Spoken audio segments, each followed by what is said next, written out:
Hello friends, welcome back to my YouTube channel Rathore review. Pocket में आसमान upcoming episode की update आपके लिए लेकर आई हूँ। निध्वनि होती है, वो आम खा रही होती है और उसे आम खाना बहुत पसंद होता है। हालांकि यह देख के वो बहुत खुश होती है। वो खुश हो रही होती है। वो बोलती है कि तुझे तो मैं 1 किलो आम लाने के लिए बोलूँ, तूने तो पूरे पैकेट लेके आ दी, पेटी लेके आ गई। तो बोलती है कि इसमें क्या महंगा क्या सस्ता आई, आपको पसंद है, उसकी खुशी से बढ़कर मेरे लिए कुछ नहीं। और हाँ, दूसरी तरफ हम देखते हैं कि पूरा परिवार जो होता है, गांधी परिवार, वो दिग्विजय और अनीशा के आने का वेट कर रहा होता है। और अनीशा जैसे घर आती है तो सब लोग उसे बोलते हैं कि क्या हुआ, तुम लोग का मुंह क्यों उतरा हुआ है, इतना अच्छा तो सनसेट हो गया तो भी तुम लोग इतना मुरझाए हुए क्यों हो।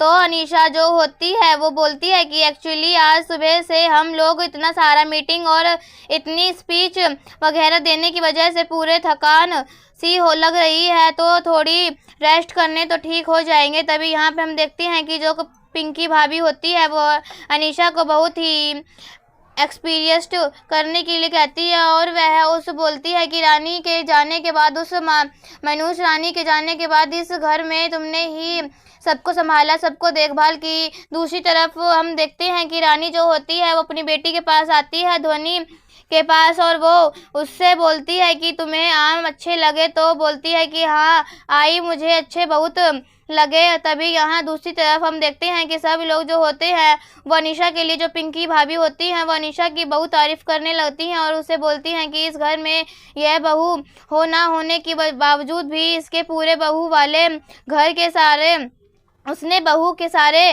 कर्तव्य निभाए हैं और उसका ध्यान रखना है। यहाँ दूसरी तरफ हम देखते हैं कि रानी जो होती है वो अपनी बेटी को देख के बहुत खुश हो जाती है। तो वह उसे बोलती है कि उसकी माँ जो ध्वनि होती है वो बोलती है कि आई एक बात बताऊँ ना, इस राजा रानी की कहानी में राजा कहाँ है, आपको सब पता है ना, आप मुझे बताइए ना। और हाँ, यहाँ पर देखते हैं कि दिग्विजय जो होता है वो अपने बच्चे के लिए बहुत परेशान होता है, बच्चे का इंतजार कर रहा होता है। तभी यहाँ पे हम देखते हैं कि बाबा जो होती है वो बोलती है कि मुझे तो वो लड़की बहुत अच्छी पसंद नहीं भी है, हमेशा वो उस घर के आके जैसे ही पूरे घर को ग्रहण लगा के चली गई। और हाँ, यहाँ अनीशा जो होती है वो यह सब देख रही होती है और वह सब लोग से वेट करती है कि कब उसकी शादी की बात, और जो दुवजी होती है वह उस शादी को एक्सपेक्ट करे। और यहाँ पे हम देखते हैं कि पिंकी भाभी जो होती हैं वो बात के लिए पूछ ही लेती है कि क्यों ना अब निशा और दिग्विजय की शादी कर लिया जाए, क्योंकि दिग्विजय ने है जब से इस घर से गई तो दिग्विजय को और इस परिवार को जो संभाला वह रानी की जगह पे अनीशा ही, और उसने ही तो पहले से जो रानी है, और अनीशा दिग्विजय की शादी के खिलाफ थी और पता नहीं क्यों वो इस घर में आई और इतने जल्दी वो इस घर के चली गई भी। अभी यहाँ पे हम देखते हैं कि दिग्विजय जो होता है वो उसे बोलता है कि पर मुझे अभी यह सोचना के लिए थोड़ा टाइम चाहिए। और यहाँ पे हम देखते हैं कि बड़ी मावी जो होती है वो भी यही बोलती है कि हाँ, तो अभी उसे टाइम चाहिए। तो तुम्हें इतनी क्यों जल्दी है पिंकी, तुम उसे टाइम दो, अभी उसने बोला है ना 1 वीक का टाइम चाहिए। तभी दूसरी तरफ हम देखते हैं कि जो ध्वनि है उसको उठाती है रानी और उसे तैयार करने के लिए बोलती है कि जल्दी से तैयार हो जाओ।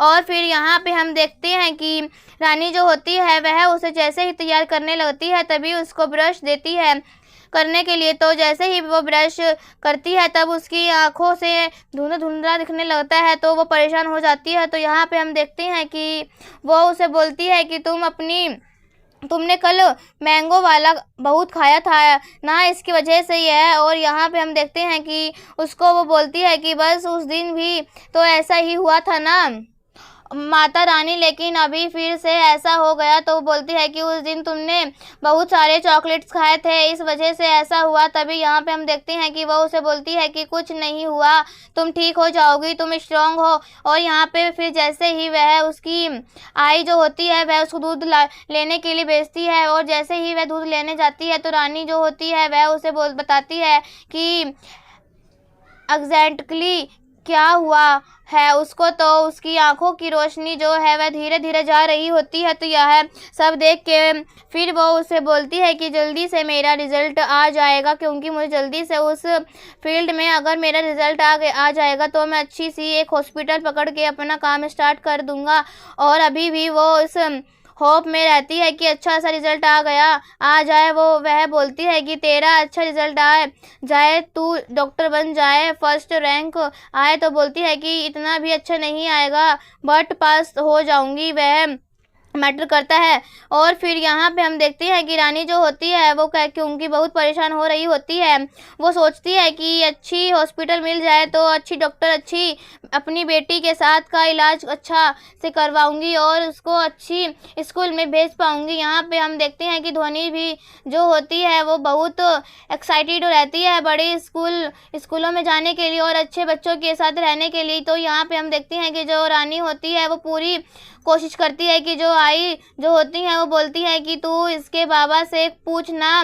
तो वो बोलती है कि नहीं आई, उसको बाबा ने पूछो धोखा दिया है, तो मैं उसको क्यों पूछ सकती हूँ। और यहाँ पे हम देखती है कि जो नारायणी होती है वो पूजा करती रहती है और पूजा करते करते तभी उसके हाथ से घंटी छूट जाती है। तो वह बोलती है कि आज यह हो रहा है, क्या हो रहा है, बार बार मेरे से चीज़ छूट रही है, पता नहीं कौन आने वाला है। तो यहाँ पे वो बोलती है कि पता नहीं, पिछली बार तो वह आई थी तो इतना तूफान लेके आई थी, इस बार इस घर में अब पता नहीं कौन आएगा। तो फिर तो यहाँ पे जो देवू होती है वो बोलती है कि रानी कैसे आएगी फिर से, उसके जो आज तक मुझे फ़ोन भी नहीं किया, उसने ज़रूर भी नहीं समझा कि मुझे एक बार कॉल करके कांटेक्ट करे। तभी यहाँ पे हम देखते हैं कि रानी जो होती है वो ध्वनि को रेडी करती है, उसकी शूज़ पहनाती है और उसको रेडी करके ले जाने लगती है ऑफिस, उसको स्कूल से ले जाने के लिए तैयार होती है। और यहाँ पे हम देखते हैं कि नारायणी जो होती है वो प्रे करती है कि अब सब कुछ अच्छा हो भगवान, और यहाँ आई जो होती है वो भगवान से प्रे करती हैं कि इसकी लाइफ में सारी मुसीबत ख़त्म हो जाए जल्दी से। और यहाँ पे रानी जो होती है वो अकेले ही जाने लगती है अपने बच्चों को, और पर जैसे ही वह जाती रहती है तो उसको फ़ोन में एक गूगल फ़ोटो पे से मैसेज आता है कि 6 साल पहले की पुरानी फ़ोटो, उसमें दिग्विजय की फ़ोटो होती है। वो उसे देख के थोड़ी इमोशनल हो जाती है। और यहाँ पे हम देखते हैं कि दिग्विजय जो होता है वो रानी के कमरे में और रानी के और अपने कमरे में जाता है। यहाँ पे रानी की सारी फ़ोटो देख के वो बहुत इमोशनल हो जाता है, मतलब वह चीज़ों को याद करने लगता है किस तरीके से वह लोगों की सारी एक छोटी छोटी मोमेंट्स याद करने लगते हैं कि क्या हुआ था, कैसे हुआ था। वो अपने बच्चों के साथ जो भी उसने टाइम स्पेंड किया था उस बेबी बम के साथ, रानी को इमेजिन करता है कि रानी के किस तरीके से हम वो दोनों किस तरीके से एक दूसरे से साथ रहते और कितने प्यार से एक दूसरे को सपोर्ट करते थे।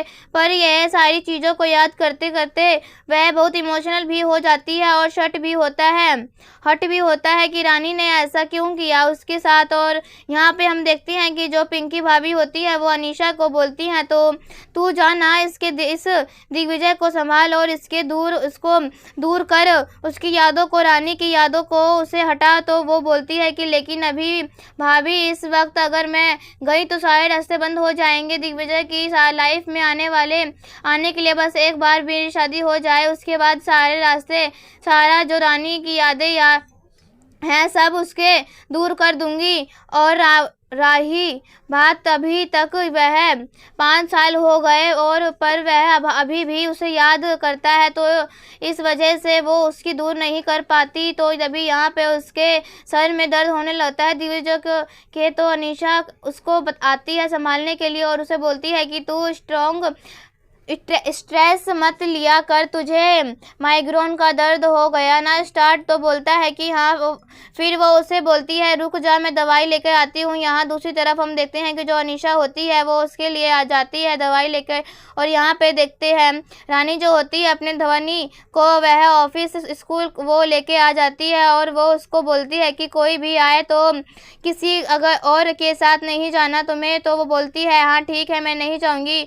और फिर यहाँ पे हम हम देखते हैं अनीशा उसको दवा देती है और फिर बोलती है कि तू अच्छा फील कर रहा है ना। अच्छा, वो नारायणी आंटी ने इस घर को लॉक करके रखा है ना, तू तो हमेशा यहीं पर आके बैठा रहता है। तो वो फिर उसको उस कमरे में से ले जाने के लिए बोलती है और जाने के लिए यहाँ से जाती है। दूसरी तरफ हम देखते हैं कि वो इंतजार करती है कि रानी को पता चल जाता है कि रिज़ल्ट आ चुका है। तो वह बोलती है कि हाँ रुक जा, मैं आ रही हूँ रिज़ल्ट के लिए। तभी यहाँ पे हम देखते हैं कि जो दिग्विजय होता है वह उसे बोलता है कि उसे जो अनीशा बोलती है कि तुम अगर चाहो तो मैं इस घर से चली जाऊंगी, कुछ घर तुम नहीं पसंद है मेरा रहना। तभी वह उस मोमेंट को याद करता है जिस मोमेंट में वो डॉक्टर के पास जाता है और डॉक्टर उसे बोलता है कि यह लेडी जो है वो आई थी यहाँ पे और इनका यह बच्चा जो है वो जन्म लेते ही उसको यूट्रस में इतना इन्फेक्शन हो गया जिसकी वजह से ये बेबी जो है वह मरा हुआ पैदा हुआ था। यह सब सुन के वो याद करता है, उसको ऐसा लगता है कि उसका बेबी दुनिया में है ही नहीं। और यहाँ पे हम देखते हैं कि जो रानी अनीशा को उसके बहुत बुरी तरीके से तरह से चाल में फंसा ही लेती है और यह देख के बहुत गुस्सा करता रहता है कि रानी ने इस तरीके से कैसे किया, इतनी लापरवाही और इतने मैच्योर कैसे हो सकती है वो। और उसके बाद वो उस कमरे में उसको जाने के लिए बोलती है और फिर वो जैसे ही चला जाता है तो उसकी फ़ोटो को लेके उसे बोलती है कि तुम इधर मैं बस कुछ दिन के लिए ही हूँ, धीरे धीरे तुम्हारी यादें जो हैं वो दिग्विजय के दिल और दिमाग में से मिटा दूंगी। दूसरी तरफ हम देखते हैं कि रानी जैसे ही स्कूल कॉलेज पहुँचती है तो वह अपना रिज़ल्ट देखती रहती है और जैसे ही रिज़ल्ट देखती है तो उसका 4th रैंक आया रहता है जिसकी वजह से उसे इस बात का अफसोस रहता है वह डॉक्टर नहीं बन पाई, अभी वो नर्स ही है। तो उस वजह से उसका बहुत हर्ट होता है कि अभी भी वह उसका इतना मेहनत किया और अभी भी वह नर्स ही बन पाई, क्योंकि उसको सब लोग बोलते हैं कि उसको दिग्विजय ने भी बोला था कि तुम डॉक्टर कभी नहीं बन पाओगी। और हाँ, यहाँ पे हम देखते हैं कि यह जब देख याद करके उसे बहुत ही दुख होता है कि उसको कोई भी डॉक्टर अब रुद्राणी गांधी करके नहीं बुलाएगा और इस बात से उसको अफसोस रहता है। तभी यहाँ पे हम देखते हैं कि उसे फ्रेंड जो होती है वो बोलती है कि तेरा 4th रैंक आया है, तू इतनी अपसेट है तो फिर मैं समझ सकती हूँ कि डॉक्टर नहीं बन पाई, तेरा सपने अभी भी अधूरे। तो बोलती है कि ख्वाब और से हकीकत होने से पहले ही ख्वाब बन गए। तो फिर यह सब याद करते करते वो सोचती है कि अभी भी सिर्फ एक डॉक्टर बनने रह पाएगी वो। तो जो आज के एपिसोड में बस इतना ही फ्रेंड्स, मिलते हैं नेक्स्ट एपिसोड में जहां हम देखेंगे कि जो कॉलेज में जो एडियन होते हैं वो लोग उसका सारे स्टूडेंट के रिज़ल्ट डिस्ट्रीब्यूट करते हैं, जो उसे जो हॉस्पिटल देना होता है वो वह मेडी हेल्थ हॉस्पिटल आता है और यहीं पर एपिसोड ख़त्म हो जाता है। ऐसे ही देखने के लिए राठौर रिव्यू चैनल सब्सक्राइब करें एंड वीडियो लाइक करें। तब तक के लिए बाय बाय।